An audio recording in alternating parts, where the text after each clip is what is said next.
We're listening to Every Day's a Saturday USMC Veteran Podcast.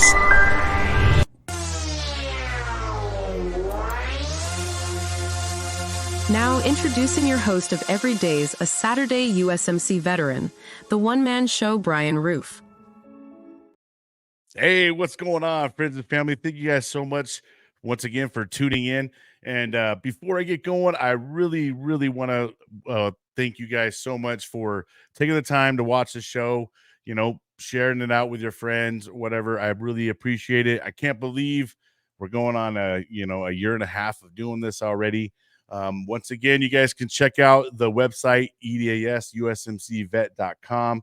On there, you can check out all the different seasons, the episodes, nonprofit organizations, as well as veteran-owned businesses. But I'm super excited for my next guest. My next guest is an Army veteran who served time in the Special Forces, was injured, didn't allow his injury to stop him from doing things that he wanted to do. But here to tell his whole story is Randy Nantz. What's going on, brother?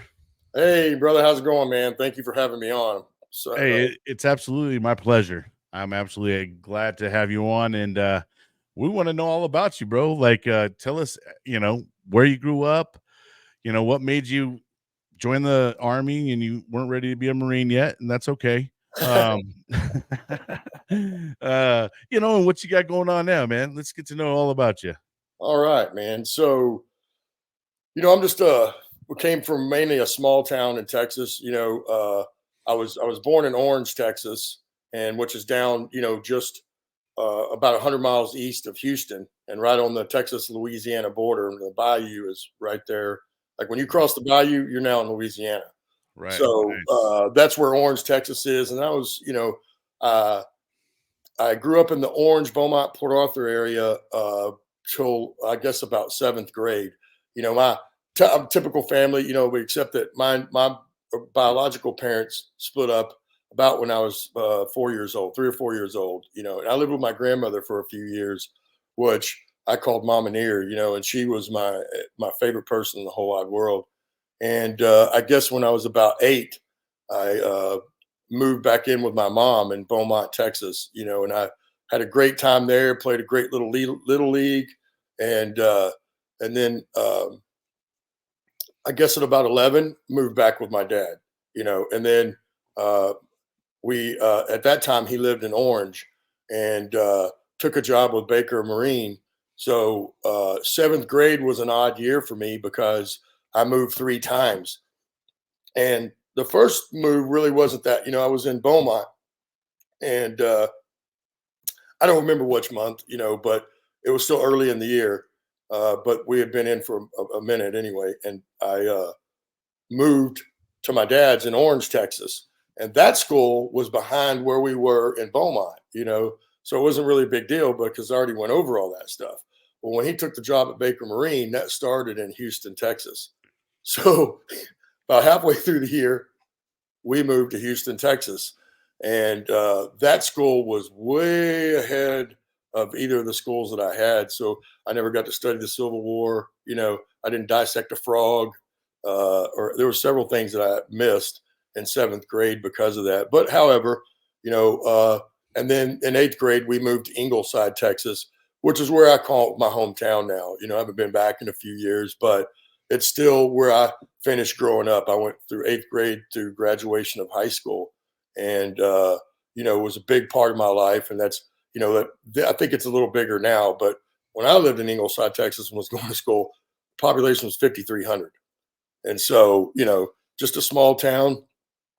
But, when I graduated, which was 1986, by the way, there wasn't really anything going on, so there was no, I wish somebody had told me, that I could, if I got out of the army, once I got out of high school, that I could have, and this isn't my path that I actually took, but it could have been, if someone had told me that I could graduate high school, go into the Army and join Ranger Battalion, and do a few years there and then go try out for CAG or Delta Force and then go and chase down and kill or capture, the most dangerous criminals on this planet myself, I would have been all in. But I didn't know that. And that's not what happened, and then like I said, there wasn't much going on. And honestly, even in my where I was from and back then, people whose kids' parents went to college, they kind of went to college, but there wasn't this big focus of everybody needs to go to college. Right. And, in that day and time, when you graduate high school, your parents were like, "Woo!" Yeah.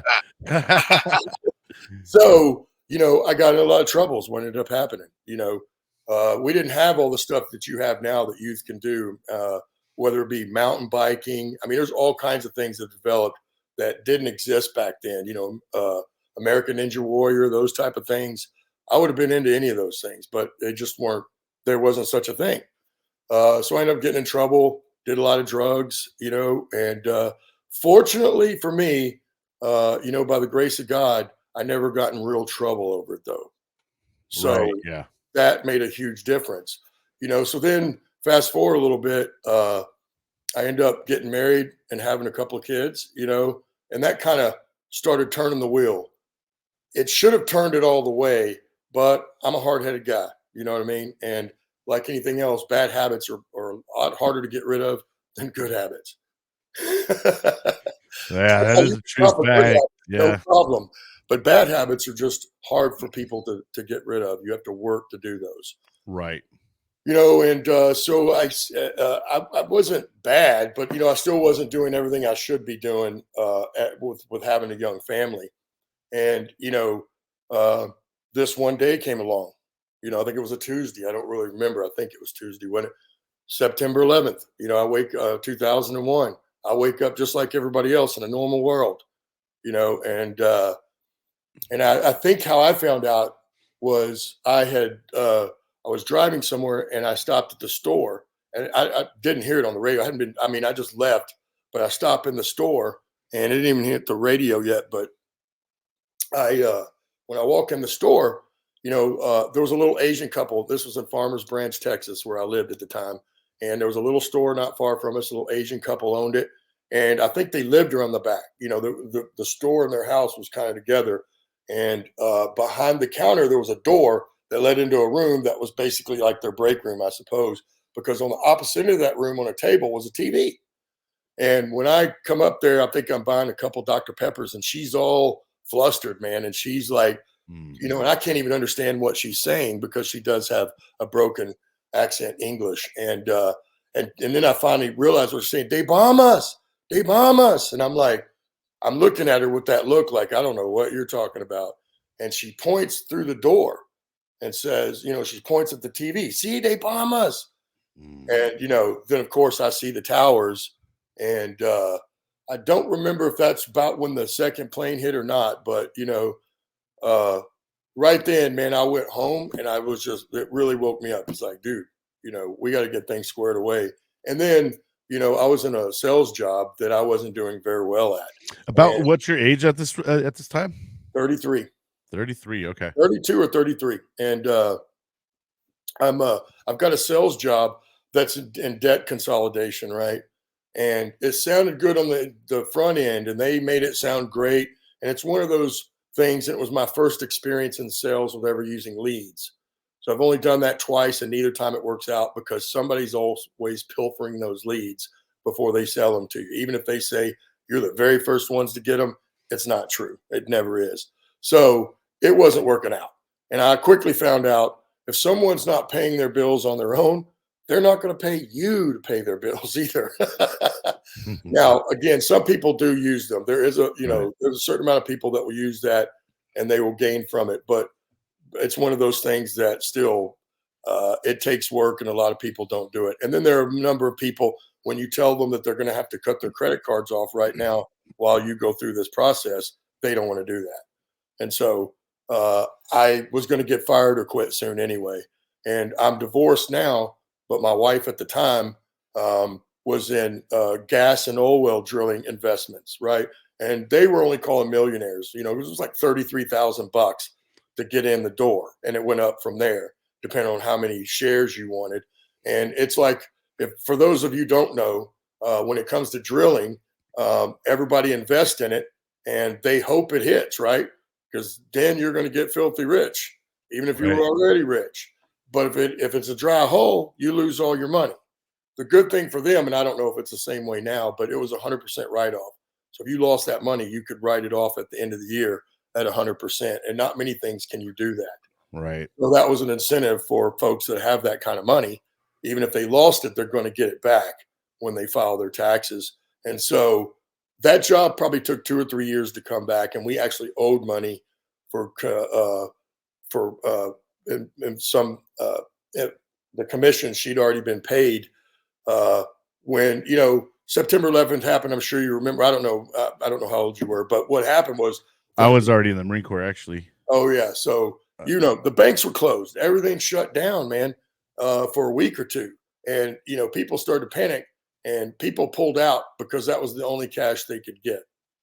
They pulled out, and when we owed money, and we left because and like I said, it took that job 2 or 3 years to come back after September 11th on that type of investment, and so we knew, man, we're like, now we're just kind of floating, and as we spoke before we went on, I was like you. I was always the gung ho dude, and I played Army when I was a kid just because I loved the military. Yeah, me too. And that's all what we did in the woods and everything else. So I had always wanted to go in, but never did. And so this, I said to myself, man, I don't have any real options here. I was assuming I wasn't going to go back into sales because I needed a job that was going to pay money, regularly, whether I had customers or clients or not. So, so that's, I knew that was going to be, I had to do something because I do have 2 small kids. So I told, we took a week or two, talked to my wife at the time, talked to my family, her family, and everybody was kind of like, they were willing to support me, whatever I did. And so September 27th, man, I went down to the Dallas MEPS. It's a 4-story building downtown. And this place was packed. It was standing room only. And they were kicking 40 and 50-year-old prior service dudes that were trying to come back in. You couldn't do that. You probably still can't. But they were kicking them out the door. But man, it was, I'll never forget how many people were in there. So a lot of people did join right after. So I get to the job counselor guy, right? And he says, should we go through, and I want a Ranger contract? And he's like, ain't going to happen. He said, we don't have any of those left. There's not even any airborne slots left, because if there was, I'd give you an airborne slot. And then once you get to airborne, you can sign up for Ranger right there, which is true. Once I got to airborne, that was the one true thing the guy told me.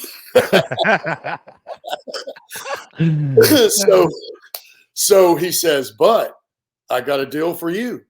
I got a regular infantry slot right here that comes with an $18,000 sign-on bonus. Oh boy, yeah.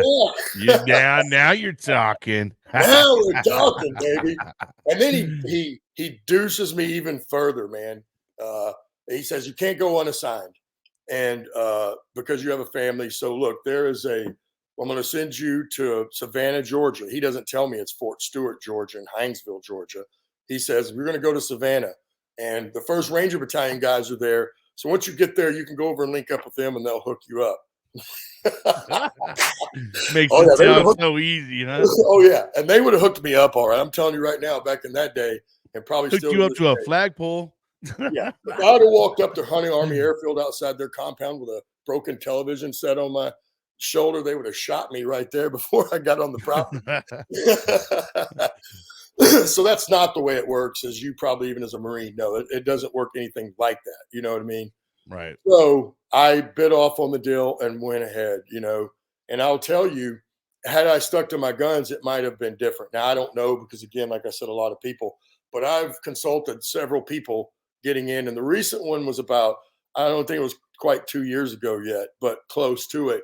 And this kid, a good friend of mine from high school, contacted me and knows a girl that he knows in California, and her son is 17 and wants to go in, and or 18, graduated high school, and he wants to get in the military. So we wanted to talk to him. So I talked to the kid for about an hour, you know what I mean? And kind of tell him what the deal is. And I tell him, man, you either want to go Ranger, and if not that, you want to go Airborne, because those guys get the most training. If it's in the infantry, which is what he wanted to do, those are the guys that get to train the most. In the regular infantry, you're only going to shoot twice a year to qualify. Now, you might have a couple live fire events, but, and some other like blank adapter. And doing some shit duties. That's right. That's right. But you're not going to do the amount of training. And I said, and that's my recommendation. But I talked to him and knew what he wanted out of it too. You know what I mean? Because it does take a certain type of person to do that. And for sure. So, I show up at Savannah or Hinesville, Georgia, to Fort Stewart, and it's mechanized. And I will say, there's always a negative connotation in the Army, because you know how it is. Airborne laughs at the legs and both Airborne laugh at mechanized, because you're at the bottom of the barrel, basically. And, also probably because you have all the vehicles. Everybody else is having to walk. Light infantry, they're walking. Airborne, once they jump out of that plane, you're walking. Even if they dropped you 20 miles in the wrong direction, you're going to walk.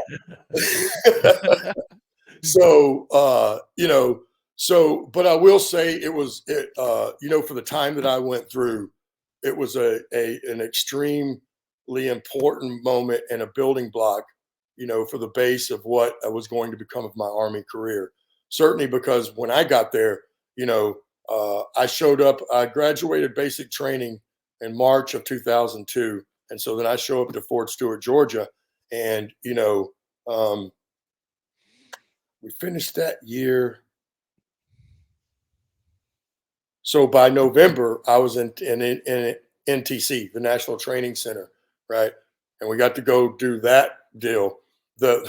Besides getting our butt kicked there, like everybody else, and learning some our leaders learning some hard lessons, right? We also got to experience our first Shamal, and this thing was no joke. This was like a real McCoy one.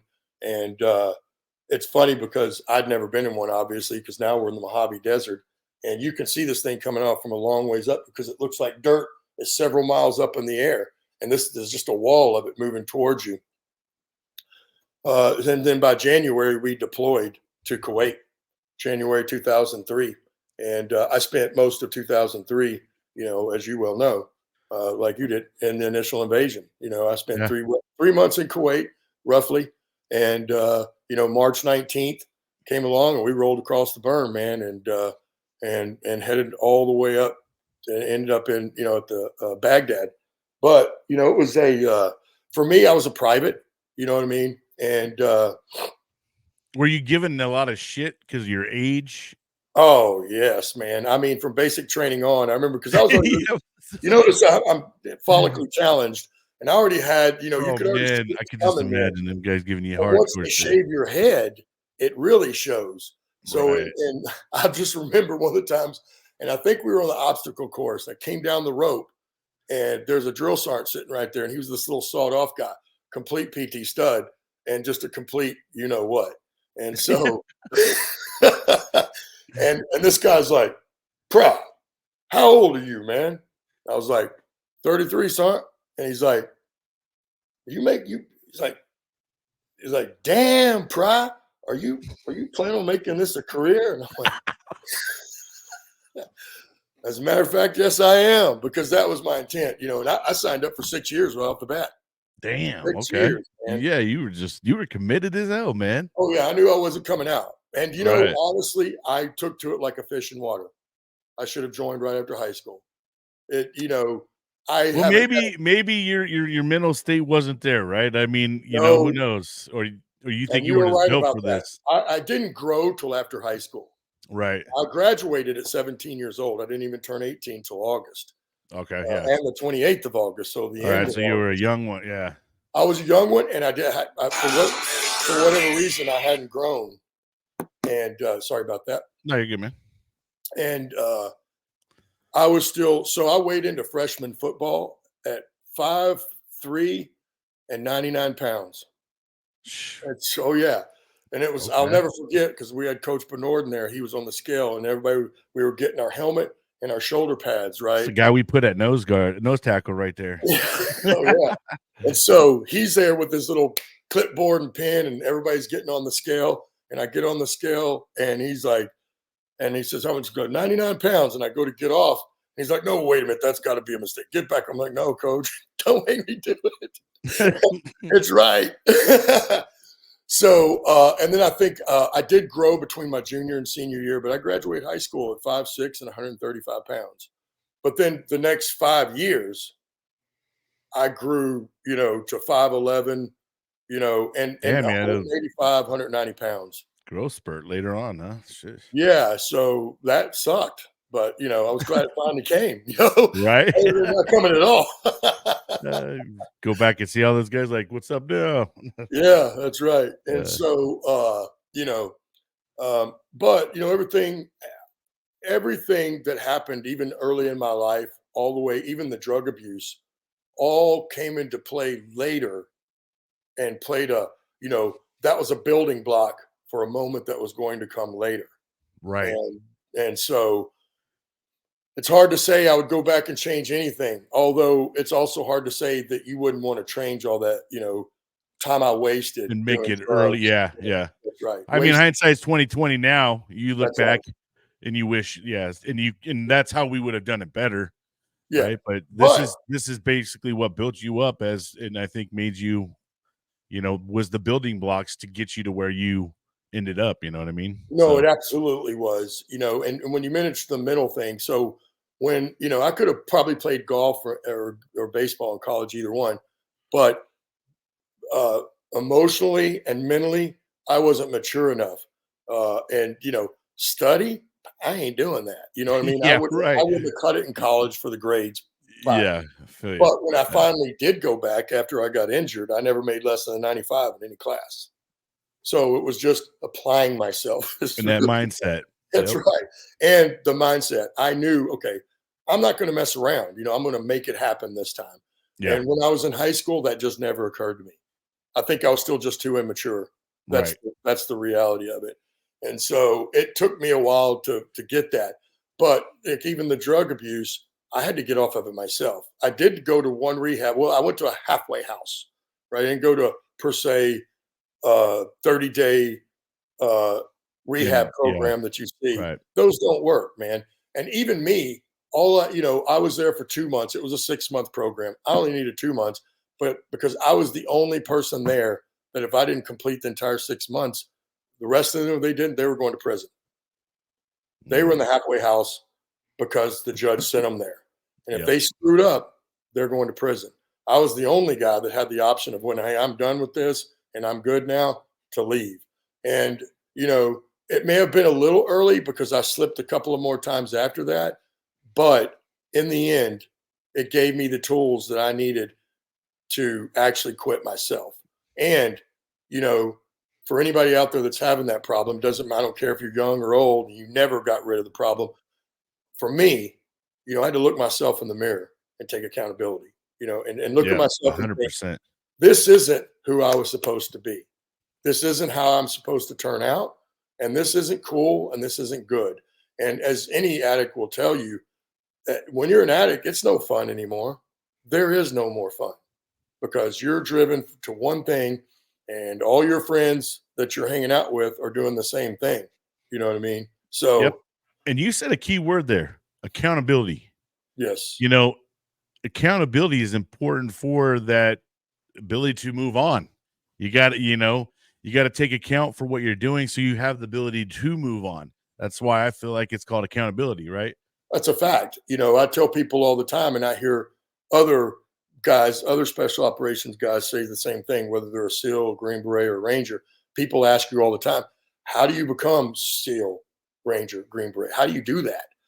How did you well, because you've got to take accountability. First, you have to have the I'm not going to quit no matter what happens attitude and never let that falter. You may doubt sometimes in your head, but never, ever say I'm going to quit. And don't play into those quit demons. That's right. But you also have to take accountability. Yep. Because, you've got some metrics you're going to have to meet, both intellectually, physically, and even emotionally. And there's even personality sets. So there's a whole ball that goes into all of it. And, so you have to be able to take accountability of yourself to know when you need to push harder Or, when you go work out, all of us, if you don't have a trainer and you get into the flow, there's a lot of people that will, do enough. That's enough for today. When you really need to keep pushing more, right? Right. Certainly when you're building up to go to selection or something like that, and you're going to go now past this big, huge test. You have to be able to take accountability of yourself, and you have to do the further training, because I don't care what branch of the military you're in. If you're going to do that, you're going to have to do extra training. Your unit isn't going to train you enough to be at the level you need to be. It's just even with you doing a PT program like me when I was in the infantry. Yeah, we did PT every morning. But for me to go to selection and to move on, I was going to have to do more in addition to that on my own time. Yep.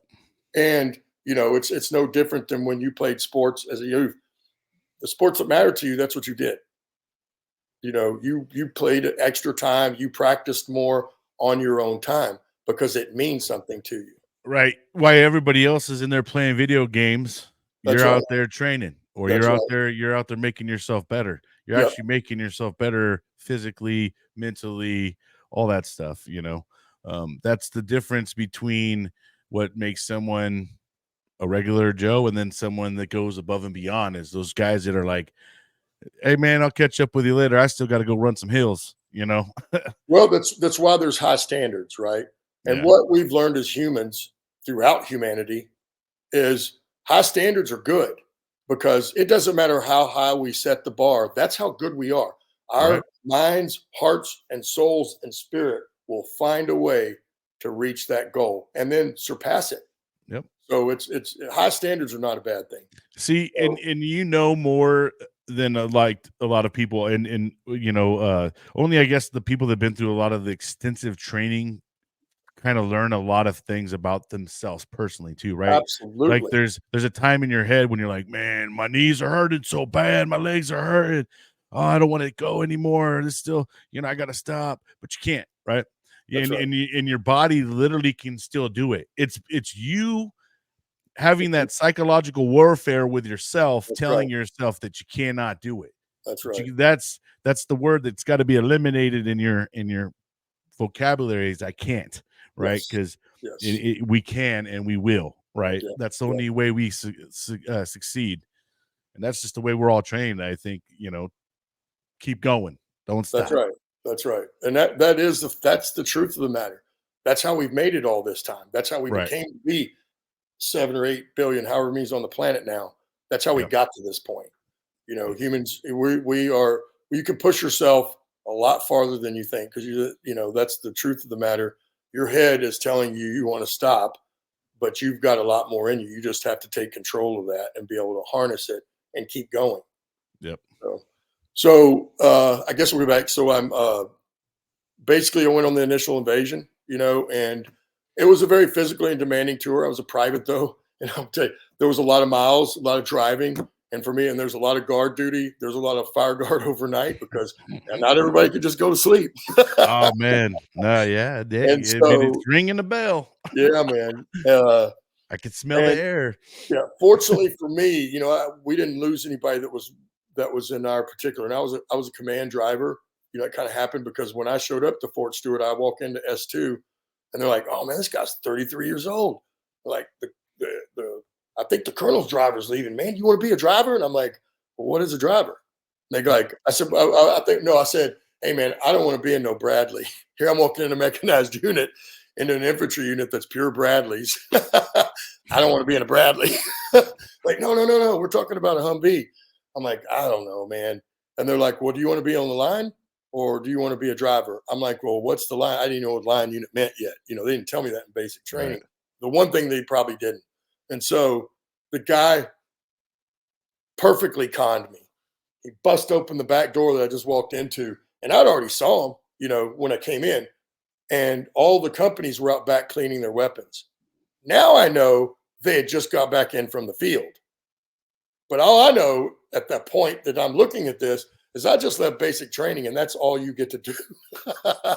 Yeah, you don't know any difference at this rate. Every any waking moment, and certainly after training, you're cleaning that weapon all the dang time. So I looked at that and said, all right, man, I'll be a driver.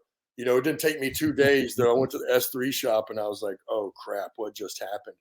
Now I will say that was my initial reaction. Then all the dudes I came with like, no, dude, you can't.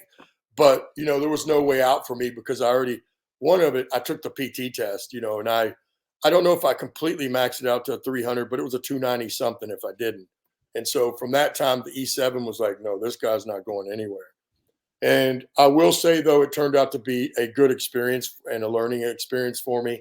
You know, however, that being said, the whole time I was up there, like I said, there's only a few privates. So it's not like when you are on the line, when it switches between squads and platoons, you have all these other people to help. You only have a few up there. And, you know, as it turned out, even during the initial invasion, we came into contact quite a bit. And we got, you know, and we did a good job. We actually, looking back now, we had some great officers and we had some great NCOs, you know, because it was, I want to say it was hard because there was only one time, maybe one moment that I got scared. The rest of the time, I felt like we overwhelmed them quite a bit. So it wasn't this fear in my heart that maybe I was fixing to die. But we did lose 9 guys and 17 were wounded. And that was just in that first 3 weeks of the official combat where they declared, you know, victory. But in that 3 weeks, no other unit had that kind of casualty rate. And it's because we were out front most of the time. And in the end, then we had to go into Baghdad. So we led all the way to the airport. And then they let 2nd Brigade do the Thunder Run. And they did one day and then the one next day. The next day they called us because they were in a lot of trouble. And, you know, we were experiencing hardened at that time. That is no joke. And so we rolled up there and helped them out. And then we pushed through, took Baghdad, and that was that. You know, that being said, it's nothing against them because once we got to Baghdad, you know, when we were coming up, our first engagement was in Asamawa, you know, and then we had multiple ones along the way. And you're talking about, you know, maybe 7-10 dudes at a time with AKs, you know, and RPGs. Well, basically until we got to Kerbala. Then it was a little different there. There was some difference inside of it. But once we got to Baghdad, now you're talking about much larger groups. You know what I mean? There's a lot of people in Baghdad. And that's where the rest of them were. However, when we got there, there was a whole brigade of their mechanized vehicles, tanks and BMPs and all that stuff. And they were empty. There were just little piles of uniforms next to them. And the dudes just took off their uniform and walked right off. And so there was no fighting with that. But there was other intense fighting with, you know, ground people and palaces and stuff like that. So, so I came back and I redeployed back home in August, and I went to, so then I'm already like, you know, I saw some ODAs over there, right? And I'm like, it did, you know, I looked at them and I looked at us and I'm like, man, that's, you know, where I'm going to do. So I came back and I think I took my PT test at the recruiter station for SF on Fort Stewart on December 5th of 2003. And because I wasn't messing around, we just got back at the end of August. But, you know, I took a couple of months because I had to run. You know what I mean? I'd worked out the entire time except for those 3 weeks. And but there wasn't a whole lot of running getting done. And by the time you're gone 9 months and you haven't ran, you know, I need to run. And certainly at 33, I need to run for a couple of months so then I could be where I needed to be. Took that PT test and the guys were like, okay, well, when do you want to go? And I'm like, as soon as I can go. They're like, yeah, man, that's the kind of answer we like right there. Yeah. And there's 2 of them, right? It was, and they had an old crusty guy in the corner for the 3rd guy, and he was quite a bit older than the other 2. And he looks up at his calendar because I'm looking at his back, and he's looking up at his calendar. He goes, you know, if we get his paperwork in right now, we can probably get him in the January class. And I was like, yeah, man, sign me up. And he's like, old dude wheels, you know, he's got wheels on his chair. He wheels it around. He's like, hey, buddy. He's like, and that's not exactly what he said. Don't you be having me do all this paperwork if you're not going to show up. Right. And I said, hey, man, If I tell you I'm going to show up, I'm going to show up. Like, yeah, all right, that's what I like to hear. So then I go home and I start thinking about it, dude. Georgia's the farthest north I've been. You know what I'm saying? Uh, and I'm a Texas boy. I start thinking about North Carolina, man. It's going to be cold in January. It's like, but I'm thinking, I know I can't back out. I can't go in there and tell them now I'm going to back out. And so uh, I I sneak back in there one day, and luckily there's only one of them in there. And I'm like, all right, the only one. So I go in there, and he goes, hey man, what's up? I go, hey Sergeant. He goes, well, go ahead and sit down. I sit. He's at his desk. I'm like, look, man, I just have a question. I said, I'm not saying I'm not going to go because I'm definitely going, but I realize it's going to be colder than shit there. And I'm from Texas, man, and it gets cold, but it don't get cold like that. And it doesn't stay that cold as long. So I'm just wondering, what do I need to do to prepare for that? And this dude lets out the heartiest laugh you've ever heard, man. He's laughing good. And he says, man, you can't prepare for suck. You just have to embrace it. Yes. I probably just hung my head and I'm like, dang, man. So, all right, son, thanks. And I leave. So, but, I did a lot of running and rucking to get ready for this. And I'll say the good thing, no, it was bitterly cold. And we had lots of people quit because of just how cold it was. You know what I mean? It snowed, it iced. It was no joke. And, but the good thing about it was the vegetation is beat down. You know what I mean? You don't have full bloom like in the summertime. So I could still see trails through the draws, sometimes if there was the moon out, and certainly once it snowed. If there was a little snow on the ground, it's because there was a trail there and it wasn't stuck in all the trees.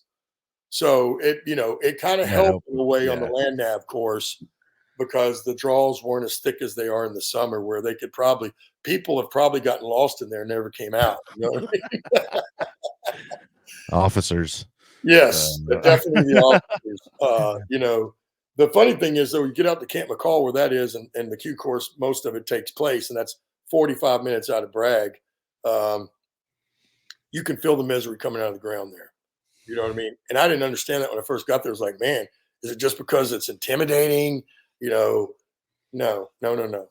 It's because there are going to be many of men's dreams come to an end right there on that property, on that land. And I saw more grown men cry like babies during the 2 years I went through the Q course than I ever have in my whole life. You know what I mean? And I have to admit, I'd probably be the same. If my dream would have come to an end right there where I knew this was it and it's over and I'm not going to make it, I probably would have cried real tears too. Yeah, I mean, it's a lot of work, man. Oh, it definitely is. It's a lot of work. It's a lot of commitment, yeah.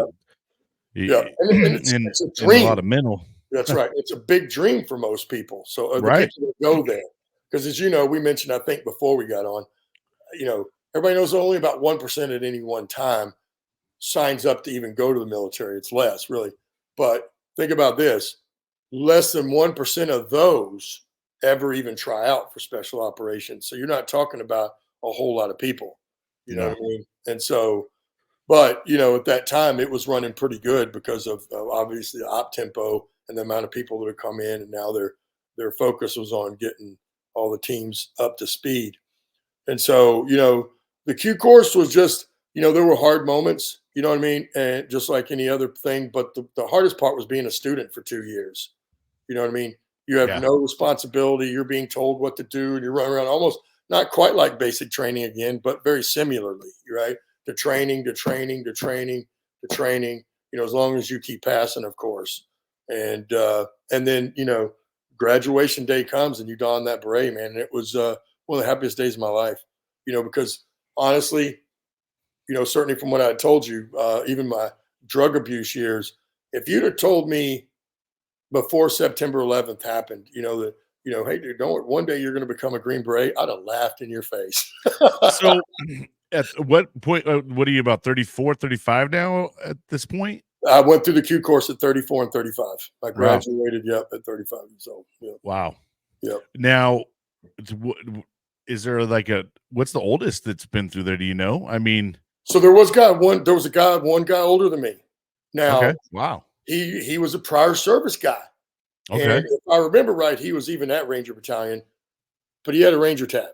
He went through Ah, basic training with a Ranger tab. okay. So Oh, they tasked God. this guy out. They saw that tab and said, Yeah. "Oh, Oh. buddy." He had him a little clipboard, I would imagine. You know what I mean? Yeah, that's They made a him the platoon sergeant. They put that guy to work.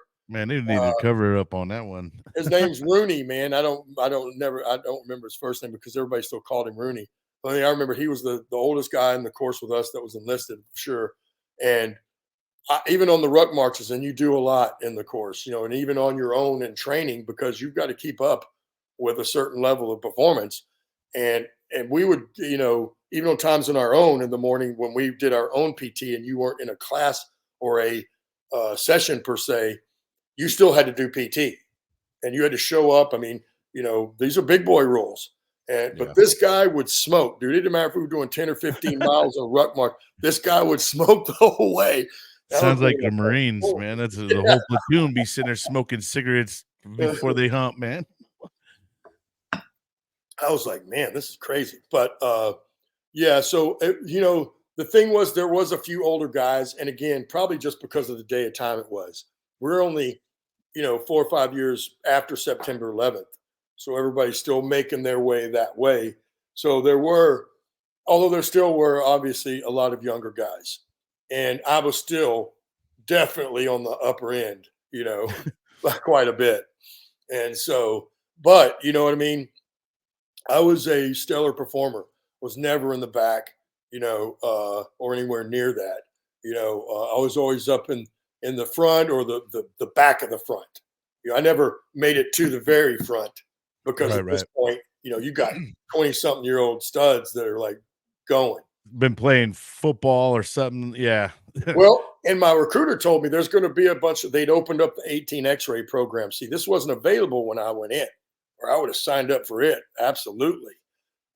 Where now you could sign up at the job counselor, just like a Ranger contract, you could get an SF contract and you were going to be an 18 X-ray. So what that means for that person is they're going to go off the street and in a matter of about 3 years, don a Green Beret and be on a team as a Green Beret. They're going to go through basic training. Then they're going to go through airborne. Then they go to then they ship to Fort Bragg. From Fort Benning, they go to Fort Bragg, and now they're at Fort Bragg, and they go through what's called SOPSI 1. And there are a bunch of old, crusty, retired SF guys like myself now that are there training them to get better even. And so they teach them land nav, they teach them everything, and they run it kind of like a little Ranger school. You're going to go there and get smoked. You're going to do a lot of good training. We'll put it that way. Right. But they teach them land nav and everything they need to know. And that's what the recruiter said. These guys are physical specimens and studs at this point.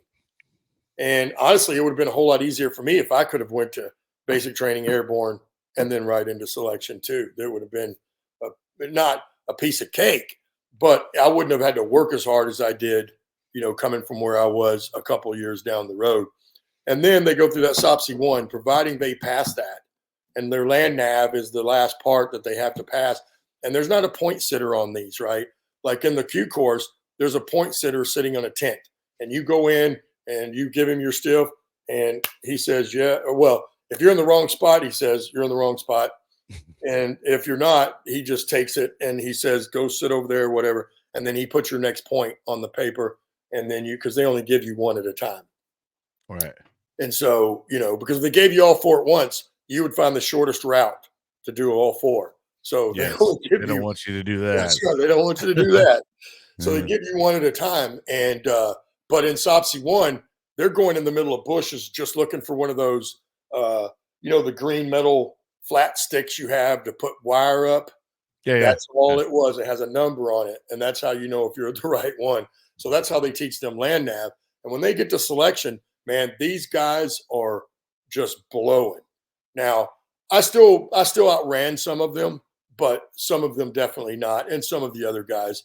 But in ruck marching, I could ruck march like a bad boy. There was not many people that could keep up with me ruck marching unless you're a very fast walker. So I blew many people out of the water with the rucksack. But they were still physical specimens, and he was right. And then if they pass selection, they go through SOPSI 2. And I'm not sure exactly what that is because you talk about it more when you're at selection with, and then once you learn what 18 x-rays are, and then later in the course, but we never really talk. So the SOPSI 2 is whatever they do, rounding them out to go now send them to the rest of the course, which starts off with your leadership course. I'm sure the Marines are the same way. Once you become a sergeant or an NCO, there's a leadership course that goes along, coordinates with that. NCO course. After that has another one. Right. And so when you go into the Q course for E5 and E6 is in one course, and you go do it, it's 21 days, and it's the first thing you do in the Q course. Then you go to phase 2, right, which is small unit tactics. And I don't know, then you go to mine. Then phase 3 was the MOS phase. That's where you learn what job, whether you're the communicator, the echo, like I was, whether you're the Delta, the medic, or the Charlie, the engineer, and or the Bravo, the weapons guy. Everybody goes to their own separate little MOS class at that point. Then you come back for the culmination. Well, for me, I actually went to language first. And then once I finished language, we went to Robin Sage, which is the culmination of the whole Q course. Now they put you in as an actual team, and you're going to have to conduct yourself as such, and everybody has to roll there. And I was, I was the commo guy. So I did all of our comms, the whole Robin Sage. And then you graduate, basically. And then they send you off to wherever you're going to go. And mine was 5th group. And so, and because I kind of volunteered, they came to us after phase 3 was done and said, look, we're going to do some pilot programs. We're going to put you together as a team, and then you're going to finish the whole Q course. But what you have to do first is volunteer to go to language school and volunteer for what language you want. And then once you go through there, then they'll determine the rest. And so I knew I didn't want to go to 7th group, and I knew I didn't really want to go to 1st group either. 3rd group and 10th group were my second options, but I wanted to go to 5th group because I wanted to go back to Iraq. You know what I mean? I wanted to go back to Iraq. And certainly by the time I'm in the Q course, they were not in Afghanistan anymore. 5th group was in Iraq. And so, I, that's how it went. And in March of 2006, I showed up to 5th group and signed in and went through all kinds of training. Immediately they already had 2 schools booked for me, right? Boom, boom. Before I even showed up, they already had me allocated to those schools. So I got there, went through those. And then we did, SFALC, which is the training up. Every group has SFALC before you deploy. And basically that's urban warfare. You're going to do small unit tactics. You're going to do room clearing. You start off doing a bunch of shooting at targets and transition drills, all that stuff. The first 3 days is basically shooting and transition drills. And I think I shot probably a couple thousand rounds a day. And then we had 28 lanes. So when we were done all 3 of those days, when I say there was a sea of brass we left to pick up, there was no ground you could see. It was all brass. Wow. And, as in the military, you get to pick that up. Oh, yeah. You don't get to hire that out. You're going to get online. Get online. And so we picked all that up. But, I went with a great team. I had a great team sergeant. I had great guys on the team, and we deployed originally into Taji, right? We get to Baghdad, then we go to Taji is where we were stationed, but they didn't have enough ODAs for Baghdad. So a month later, we had to pack everything up, and they moved us back into Baghdad. And that kind of led the trail to what happened later, because in 2006 we got there in August through December, the smell of defeat was in the air. It was a rough time for us because the insurgency there was just blowing and going, you know what I mean? And there were a lot of IEDs put out on the roads. There were a lot of EFPs, the electronically formed projectiles, the shape charges for those that don't know. The enemy was definitely not as easily to identify at this point in time anymore. Oh, right? no, I mean, whatsoever. Yeah, it's like we don't know who's civilian, we don't know who's enemies. And unfortunately, Iran had a lot to do with that, and we didn't do anything about it. And not your soldiers. That's a political thing. Sure. Because we know where I stayed across the Euphrates River, or it's the Tigris. I'm sorry, right across from the Green Zone. We were in a palace that used to be one of Saddam's high up generals. But a building right across the river from us. Was it in Babylon by chance or no? No, well, it's in Dura. I don't know. it's in Dura. I don't know if there's a place called Babylon in Iraq right now or what it was in biblical terms. I don't know the map that well. But so you know where the green zone was, right? Did you ever? So basically, we were right across the river from it. But you had to come out that main bridge where they had a big bridge with a tank on it, and then you had to go through all the cement barriers, and then you came out of what was called Karada Peninsula. If you know where that is, we went out Karada Peninsula to cross the river, and then went back to the house. So we were just across the river. But to my point, there was a house, there was a building across from us that we all knew Iranians were in, but we couldn't do anything about it. Hmm. I don't know. To me and us, we were like, I don't know why you're going to allow Iranians to be on this battlefield right here. We know they're there. Why wouldn't we go do something about it? But that's neither here nor there. I'm just saying that they played it perfectly and we didn't do anything about it. So the insurgency was just going at this point.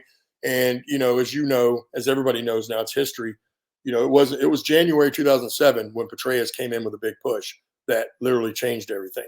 So we were leading up to that moment. And this was the last 3 or 4 months before that happened. And so it was not a good time in Iraq. It really wasn't. And, for us, it came down to we were heavy hitters. We did a lot of missions. We did a lot of hits, but we also had a Fox that was unbelievable. The intelligence guy on the team, man, the matrix he put up with all the intelligence that's on, from other teams, from other agencies, and then all the intelligence we were gathering.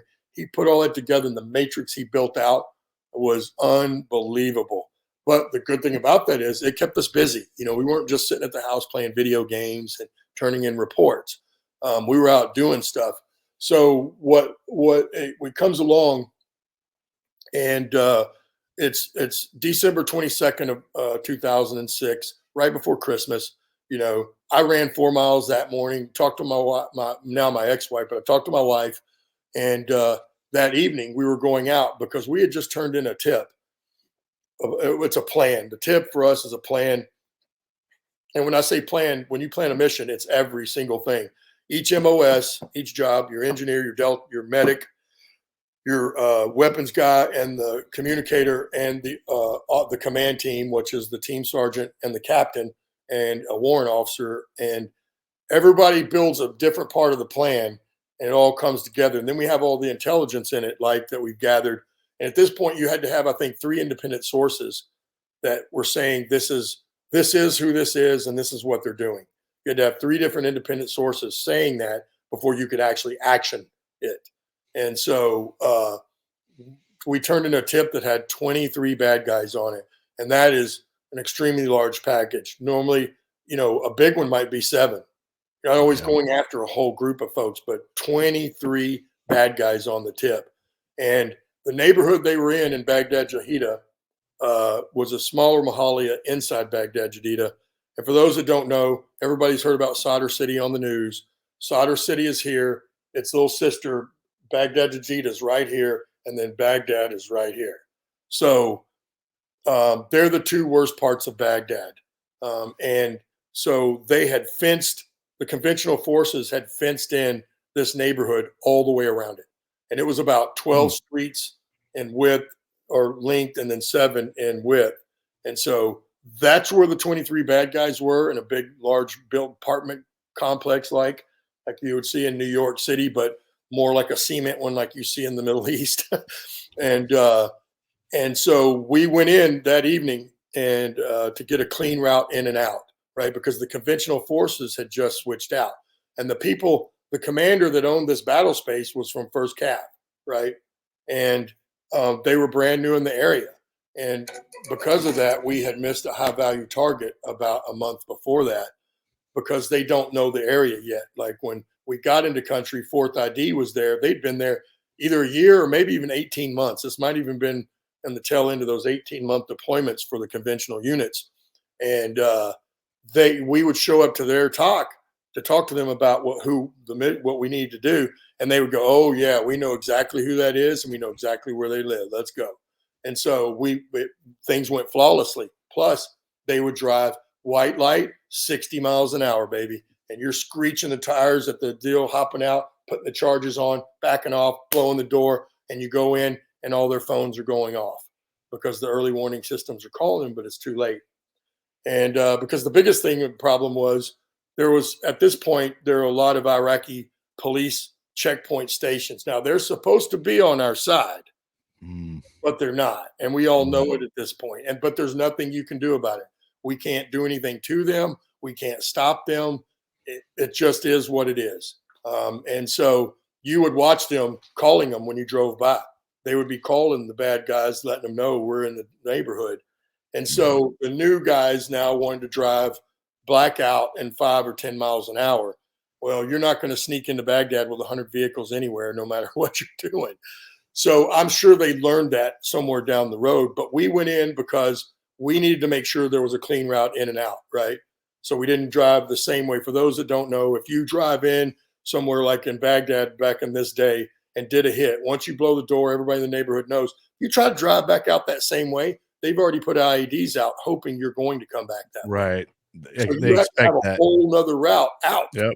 And so that's what we were doing this night. We went low signature, just our team vehicles, 3, and we went after curfew. We were just going to sneak in and do this little quick trip, and it paid off right off the bat, man. I'm like, I see a roadblock that the Iraqis have built to my left, and there's no doubt it's a destroyed car and it's rubble, and I don't know, they could have built it to hinder us, but it also could have been between a Shia and a Sunni neighborhood, because they were cutting each other's heads off at this point again.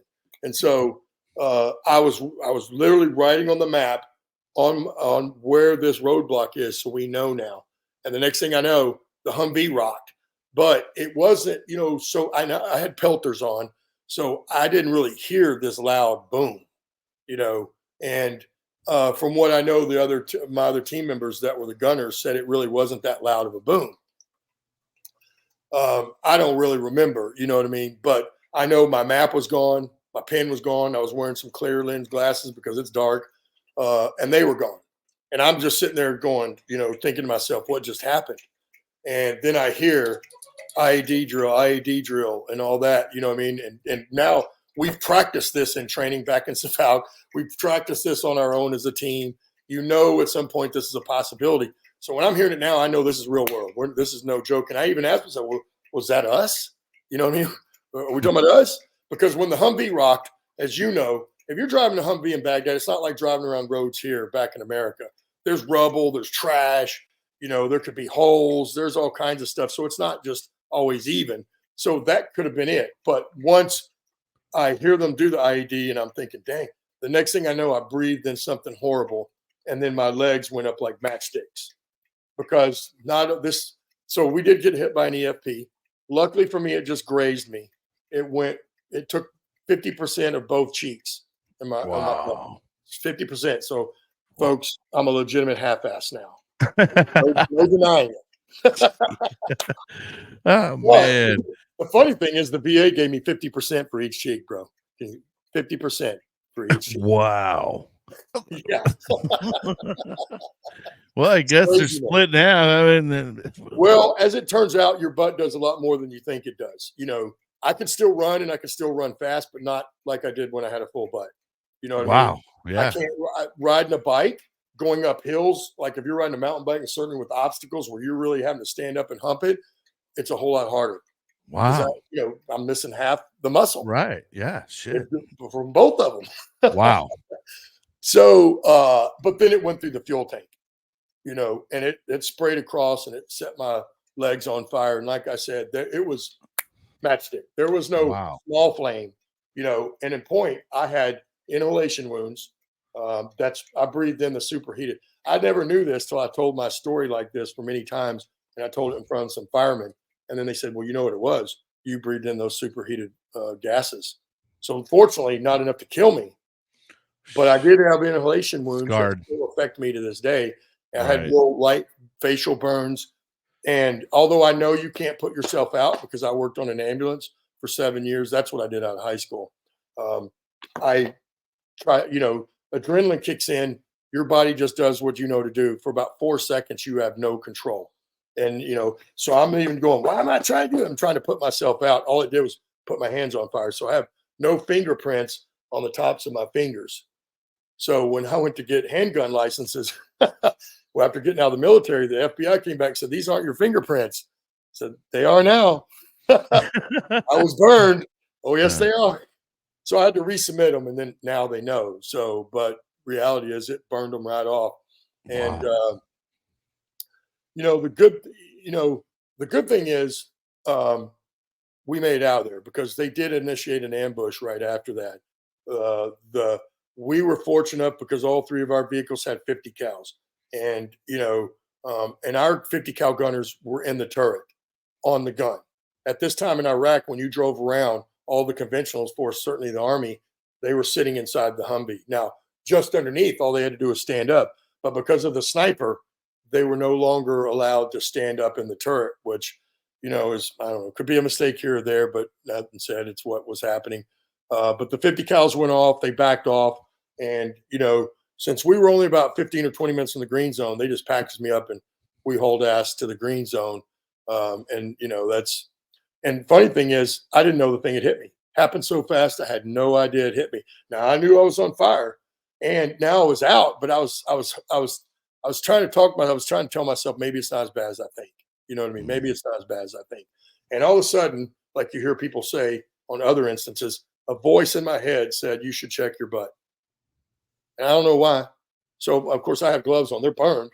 But so I reach back, man, it's just slick. And I was like, "Whoa!" I pull my hand back and there's blood and there's plasma. And I'm like, "Oh, no way." So about halfway, the medic is like, "Hey man, I know you got burned, but we really didn't get to check you out because we did not have time. You got to get packaged up and get out of there, certainly since there's an ambush going on." And so we didn't have time. He said, "But do you think you have any other broken bones? Is there any pain? Do you have any other injuries?" And I said, "Man, I think my ass is gone." And he's like, he gets a little rough with me. He's like, "Hey man," and that's not what he said exactly. "I'm serious." And I said, "Hey man, I'm serious." So I think he thought I was telling him I think I'm going to die. My ass is Right. gone. I'm out of here. See you later. I Yeah. said, "No, man, I'm serious. I just reached back and I think my ass is gone." And he's like, "Oh."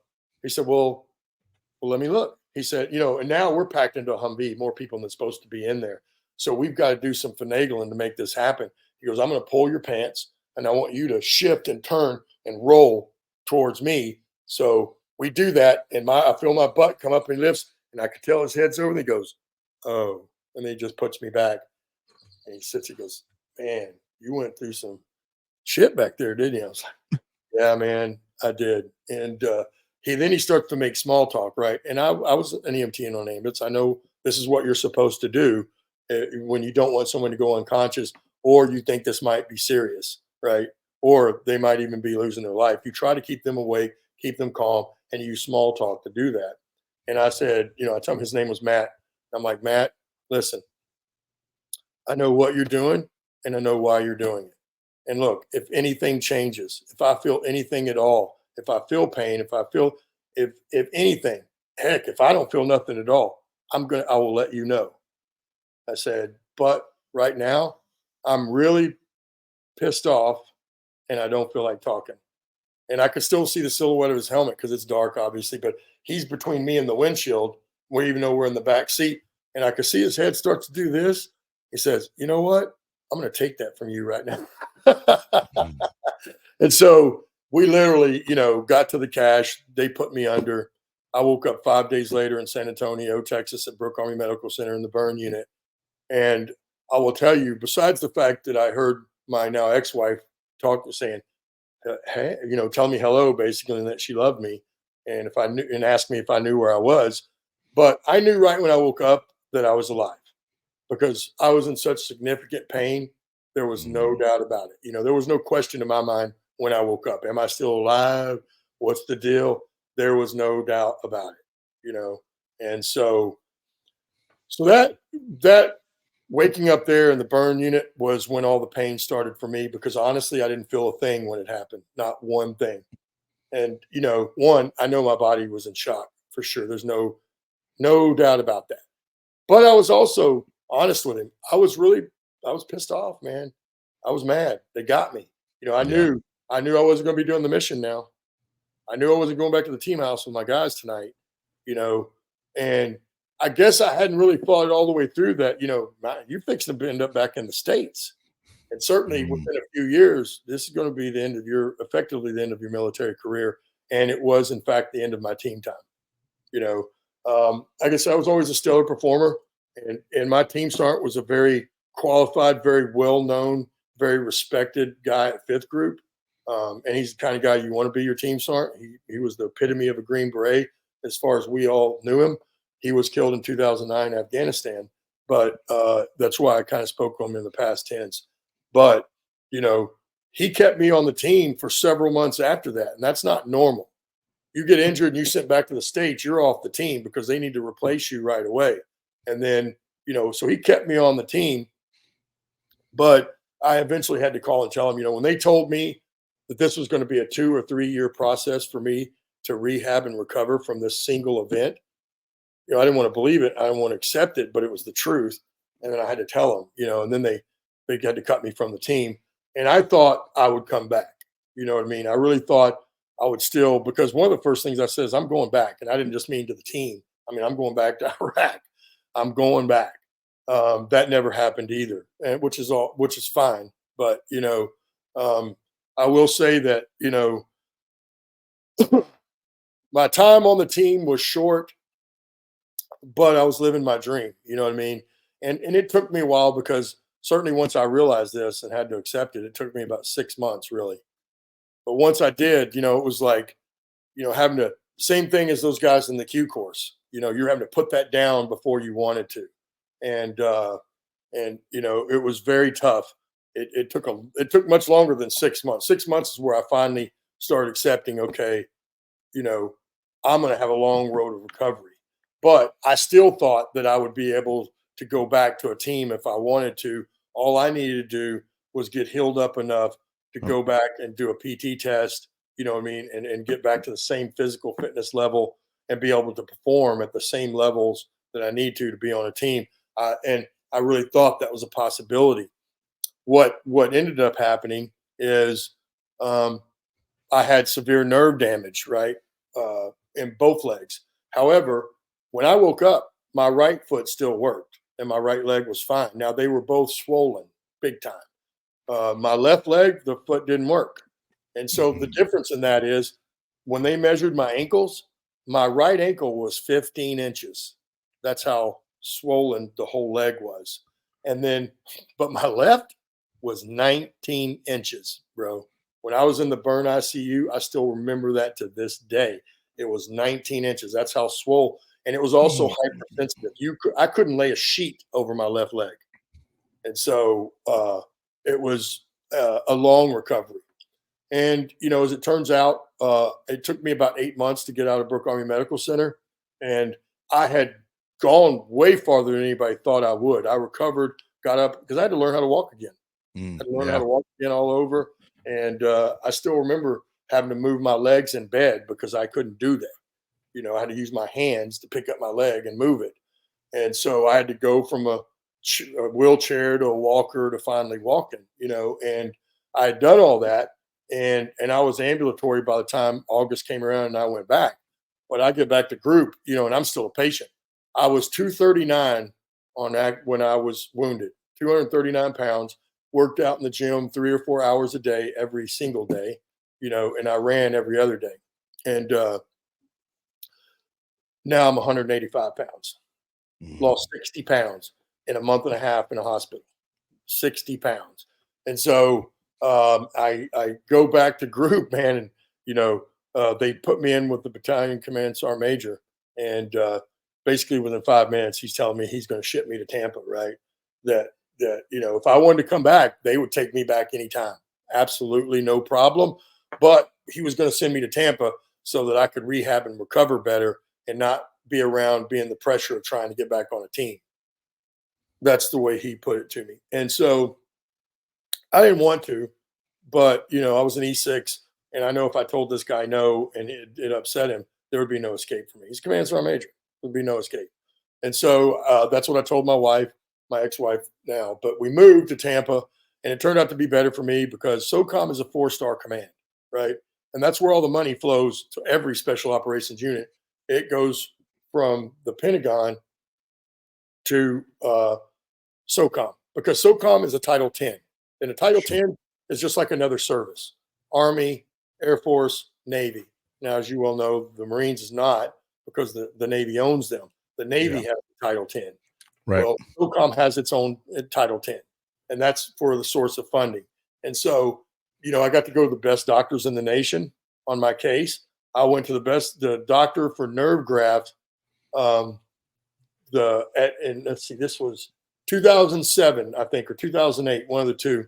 I went to St. Louis, and at Barnes Jewish Hospital, and there was a Dr. McKinnon is her name, and she's a plastic surgeon and a wound doctor, I think, and I don't know, a couple things. But I went and saw her because at this time she was the only doctor on the planet that had done surgeries for nerve grafts that were successful, using your own nerves, using someone else's nerves, and even using a cadaver's nerves. No other surgeon on the planet had done that at this time. And so I got to go see her, but I was there at 11 months. And to do that type of tendon transfer surgery, you have to be there within 6 months. So there was nothing, unfortunately, that she could do for me. But now at least I knew this was a permanent, this wasn't going away. My leg, my foot. So 19 months into it, I had an elective below the knee amputation. One, because I wanted to keep going. And, I was even at this point, because I was at SOCOM and in the job I was and the connections I made, I had an open invite to go to another Tier 1 element, not Delta Force. It's a direct action, but there are others out there, and this is one of those. And it's more on the intelligence side. And I would have, so I'm going to take this leg off. I'm going to get back into running and whatever I can, and then I'm going to go to this place. And that didn't work out either. God definitely had different plans for me. That's the way I see it now. Right. Whether it was becoming a Green Beret, he let me live my dream. Might not have been very long, but I got to do it. You know what I mean? And I have the beret in there to this day. I still have my uniform. No one's ever going to be able to take that away from me. And so, and then I wanted to keep going. And clearly he removed those obstacles, because as it turns out, I've had 3 more revisions on my leg. So I've had 4 amputations on the same leg. Oh, sheesh. I'm still below the knee, thank goodness. But it's They've had still to keep going up. Yeah, there's nothing, and some of it was for bone infection. I had all kind of setbacks. And over my time, one of the biggest things I teach people is, because they're going to be setbacks. I've had 1,000 at least. You know what I mean? And if you're going to let a setback end your day or end what you're doing, you're never going to get anywhere. Because if you're not willing to fight through to get to the other side, you will never, ever make it. And so, I went through all those amputations, still trying. And then after that last one, because the problem with my residual limb, what's left below the knee, is all graft skin. And my grafts took perfectly. They're all, I'm missing a lot of top skin all around my thighs and over my back and side where I didn't have damage. That's where they took all the grafts from. And so they look beautiful. Everybody thought I'd have a positive outcome. I went to talk to 3 different prosthetists, which are the guys that build prosthetics for you. And I went to talk to 3 seasoned ones. One of them is the guy that works for Delta Force. And he was in Black Hawk Down and lost his leg in that event, and then served 9 more years in that unit. So he's one of the prosthetists, and so he knows what he's talking about. And I went and talked to 3 different orthopedics, and everybody thought I'd have a positive outcome because of how well my grafts looked, how well they took. But as it turns out, inside a prosthetic, they're just too thin because they're paper thin. And it's not just the forces that are in a prosthetic, which are a lot, certainly below the knee, but it's the moisture and the sweat that ends up breaking that skin down. So I've had a lot of complications with that. I still have complications to this day. This year has been about getting a new leg, and it's taken us a long time, 4 months, to get this thing basically dialed in right to where it fits and it's not doing damage to my leg. So now I can start doing what I want to do again, but the period of time I wasn't able to. And it's because of that. And, I could cut my knee off and be in good skin, but man, though it's a world of difference between a below the knee amputee and a above the knee amputee. It's a world of difference, and I don't want to lose the knee.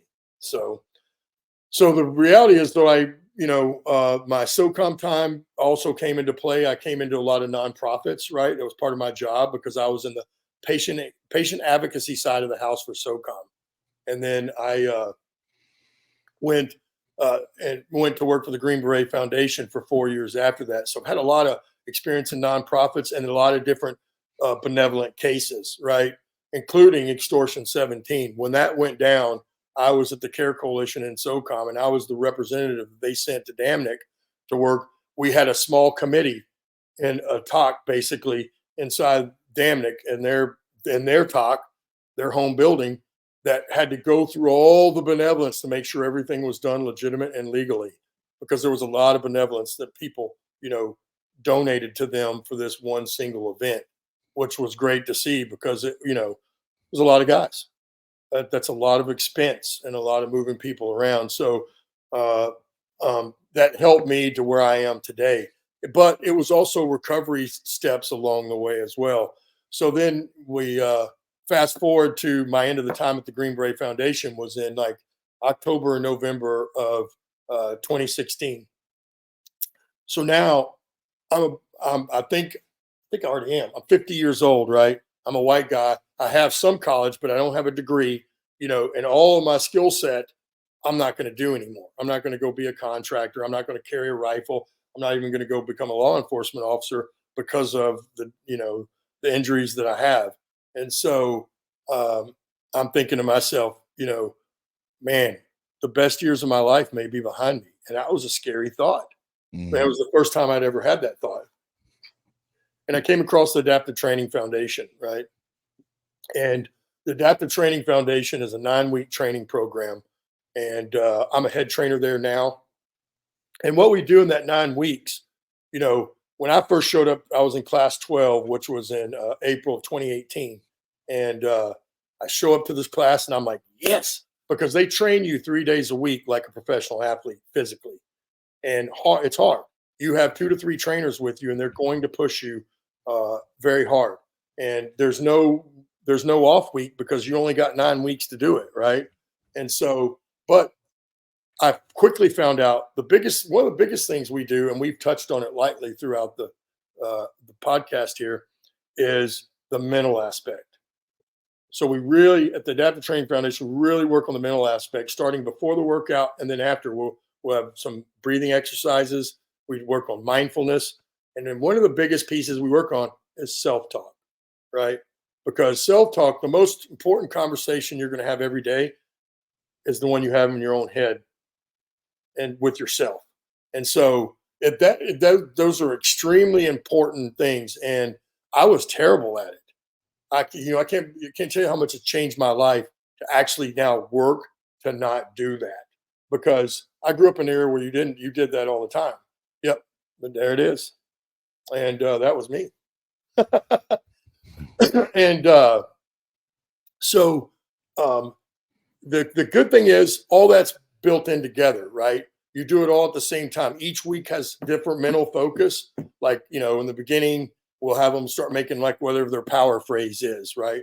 Because as you mentioned earlier, in the training of the Army or in the military, there's a lot of hard training, and you find out who you are through that training, because it's not easy and it's going to be long. You're going to go without sleep sometimes, and even sometimes without food.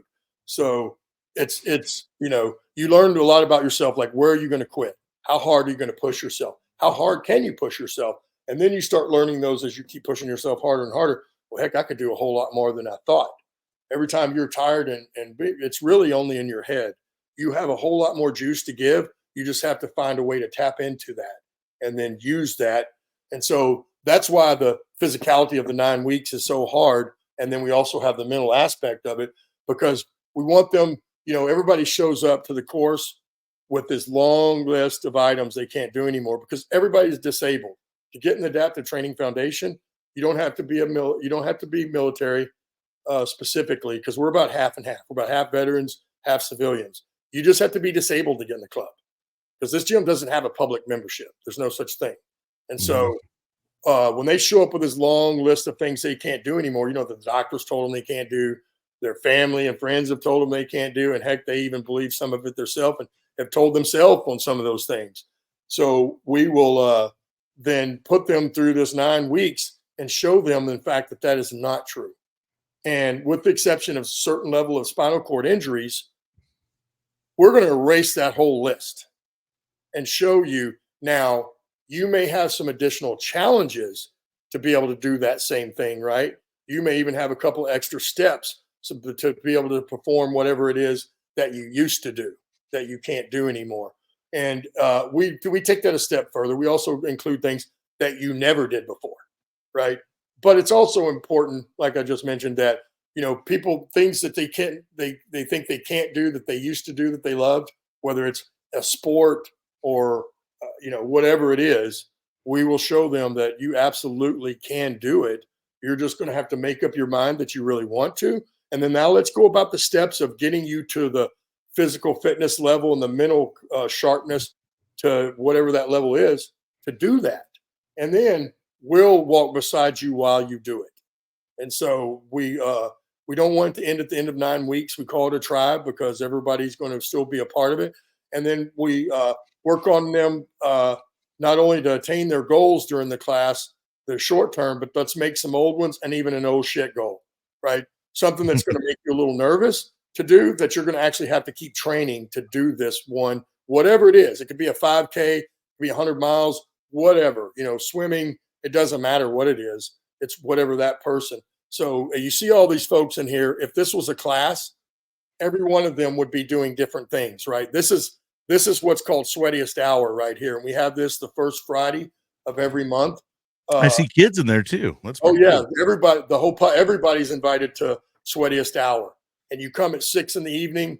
and it's till 7, and we run you through a bunch of stations, and it's called Sweatiest Hour for a reason, because you're not going to stop and you're going to keep moving, and we're going to get it sweaty in there. And so, and then, like I said, the whole family's involved with this thing. So it's a really cool event. And people love it. So that's what we're watching right now on the video. But if this was of a class, you would see roughly there are about 12 athletes in each class. You would see each one of them doing a completely different program, because how we do it is the head trainer, whoever's responsible for that athlete, we go off of whatever that athlete's goals are and what their disabilities are. And then we start molding, their program to then getting them to the level they need to be, so that we can overcome whatever they need to overcome. And we basically give you your life back. That's what it felt like it did for me. Amazing. Right? I felt like I was able to take back my life. And now, you know what? Just because I'm 50, and it doesn't mean the best years of my life are behind me. You know what I mean? I'm never going to be a Green Beret again. That is true. But I can still serve others in another capacity at a Green Beret level. So, that's what I do. That's what we're doing at the Adaptive Training Foundation. And, it's also, as I've come into contact with Don Mann recently, a SEAL Team 6 guy that's retired, and an amazing human being. Yeah. Yeah. He is. And I love his philosophy, man. Do something every day to make yourself stronger. And that may not be physically stronger, but there's a stronger that applies to you. Do something every day that makes you faster. Do something more efficient, faster, more efficient. Right. Again, the same thing. It doesn't need to be physical. You can be more efficient. You do something every day to make yourself smarter. Read, do something to learn, because as humans, we never stop learning. And if you think you do, well, it's just because you think you do. It's the same old adage. Whether you think you can or you think you can't, you're right either way, because you believe it and you think it. So, and then do something every day for someone else. And that's really, what the deal about the Adaptive Training Foundation is because we want to help them become a better human being again. And then also with all the self-talk, like I said, I was bad. I could cuss myself up and down in 30 seconds flat for the smallest of mistakes previous to that. Now I understand how detrimental that is. I overcame it. People say, well, you became a Green Beret. Well, that has more to do with me being stubborn and not quitting. But regardless, it's still true. You know what I mean? Right. And so now what I'm going to connect the ATF is doing the mission with Don. And so I'm going to do mine on the ATF. We'll come up with an event, or we'll run the event next to something else, that because the Adaptive Training Foundation has all kind of events all year. So Yeah. as long as it's a fundraiser, that's what the deal is. And so I'll pick some team members. Most of them will be out of the Adaptive Training Foundation, and then we will go out and hit the market. Hopefully, we'll get on TV, but if not, we'll blast all over social media and get the awareness out about the Adaptive Training Foundation, because everybody, you may not go through this type of a life-changing event yourself, but everybody knows somebody, if not in their family, in their neighborhood or their community, that was disabled in some sort of life-changing event where they're never going to be the same person before that they were before afterwards. Now, it takes some time for people to accept that. It's true. Mm-hmm. But if we can get into that acceptance, they can still be very productive. Your life is not over, and you still have a purpose. And that's, we hope, that we teach them that, and that, that you become better human beings for that, and that they take that home and teach that to their family, then their community, and of course, nationwide. That's kind of the eye in the pie, eye in the sky type of pie thing we've got going on. And the mission just falls right in line with that. So I'm super stoked he brought me on, and that's how I met you, and that's why I'm on this podcast today. And that's kind of, I guess, my story. Well, Randy, I couldn't appreciate you more, man. And gosh dang, that's what I love about doing this podcast, is I get to talk to actual real heroes, guys that sat here and made a commitment. I mean, you made a commitment to our country when you were, you weren't young, man. You were 33 years old. You had a family. You had 2 kids. You had a wife. Oh, I could have taken a pass for sure. Right. Absolutely. And no one would have could have said just been watching that on CNN or, Fox News all day long. That's all but you decided you wanted to go in there. And not only that, man, but Special Forces. Well, I tripled down. I tripled down. Yeah, bro. You're all in, and that's why America is why there is America, is because there's a 0.5% of people like you that go above and beyond just the call of duty. And I can't appreciate you more, man. Not just for what you've done, but what you continue to do. Right. And you didn't stop. You could be living in your sorrow and being, feel sorry for yourself. But man, you're not. You're still going in there and fighting and helping others. And like I said, I'm more than appreciative of you and everything you've done and continue to do, brother. I'm honored to have come across you and meet you. And I consider you a brother now. And we have each other's number, and you can contact me anytime about anything. But like I said, I appreciate you. Is there any last things you want to say before we get off? Yeah, I do want to say, I do have 2 wonderful kids. My daughter's 30 now. She graduated from University of Kentucky, and she lives in Lexington, is doing marketing, doing very well. My son's 24. He lives in Asheville, North Carolina. He's a Porsche technician. He went all the way through to become a Porsche mechanic, is what I call it. But, he tells me it's a technician now. And one other thing I'd like to say is, the word hero. I know you feel the same way, and most people I do know. I have gotten more comfortable with some people saying that, but I'm no hero, right? I don't have any valorous awards, and I understand why people say that. But I bring that up because you know as well as I do, and I've had it happen because people tell me this all the time, and it went so long when I got on Facebook. And in the beginning, I used to tell people, no, I'm not a hero. And I try to explain that to civilians, and they just don't understand. Because I got injured, they're going to see me that way. And I guess because of my story. But, I have old timers say, oh, you love that. You're just eating that stuff up. You couldn't be further wrong. I've never been comfortable being called a hero because, I don't have I didn't receive a Medal of Honor. I don't have a Silver Star. I don't have a Bronze Star. So, but I get why people say that. And then now I've just learned to say thank you. You know what I mean? Because it's the more polite way to do it. And then I think of guys like Pittman was my team sergeant, right? And many other guys that aren't here anymore that don't get to hear that. It's just like when somebody thanks me for my service. Yes, in the beginning that made me weird. That we feel a little weird, and I didn't know what to say. But now I do, because there are plenty of our brothers and sisters that aren't here that can't answer that anymore. So Yep. it's your duty now to do that. Yeah, I just simply say thank you for your support, because I Right. appreciate their support, right? I That's mean, right. there's a lot of people want to spit and shit all Absolutely. over veterans. So Yep. anytime someone gives that, for me, a hero isn't measured by any kind of awards or anything like that. I don't care if you were a cook or a admin, signing up and making that commitment to your country.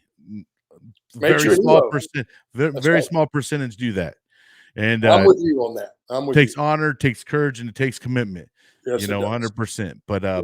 Randy, once again, I thank you, brother. And you have an amazing day, amazing week. And we'll be and stay in contact. Keep it, don't let this just be an interview. Yeah, no, Keep it absolutely, as man. Absolutely. brotherhood and all that. So I'm always here for you. If you ever need anything, you ever want to get the word out on anything, you always have a seat right here on Every Day's a Saturday. Thank you, brother. The same to you. And I don't know that I'd ever get out to California, but if you ever come through the Dallas Fort Worth area, you let me know. Absolutely. I would But I will. love If to. I end up out there, I'll let you know. You're damn right, man. Yeah, exactly. I mean, I don't know why anybody wants to come out here anymore, but I heard everybody's leaving, so yeah, it is. Yeah, I mean, you're probably getting a lot more Californians over there in Texas. oh man, half my neighborhood, dude. It's I live in a brand new well, it's going on. I've been here 7 years. It's probably been being built for 10. It's going to have 3,500 homes, and it's barely over 2,000 now. But half my neighborhood is from California, bro. Yeah, it's the Cal exit. They call it Yeah, the Cal that's exit. right. All right, brother. Well, once again, I appreciate you and thank you for your service to our country and what you're doing. But Yeah, you too. we'll see you, brother. You too, man. Thank All you. right. Thank All you. right. All right, friends and fam. Well, that's going to wrap up another great interview. I thank you guys so much for tuning in. And like I said earlier, I couldn't do it without you guys. You guys continue to help this show grow and help it keep on going. Getting all these amazing veterans, first responders stories out to the masses. We don't have an opportunity sometimes to capture all these stories. There's so many stories. I mean, it doesn't matter what MOS you were, there's a story out there. And if you actually have a story you want to come on and talk about what you did, just shoot me an email. Every day is a Saturday, 365@yahoo.com, or go to the website, edasUSMCvet.com. Go to the contact area. You can reach out to me. But hope you guys are having an amazing day out there. Don't let it kick your ass. Make sure you're out there kicking it. Till next time, we'll see you guys.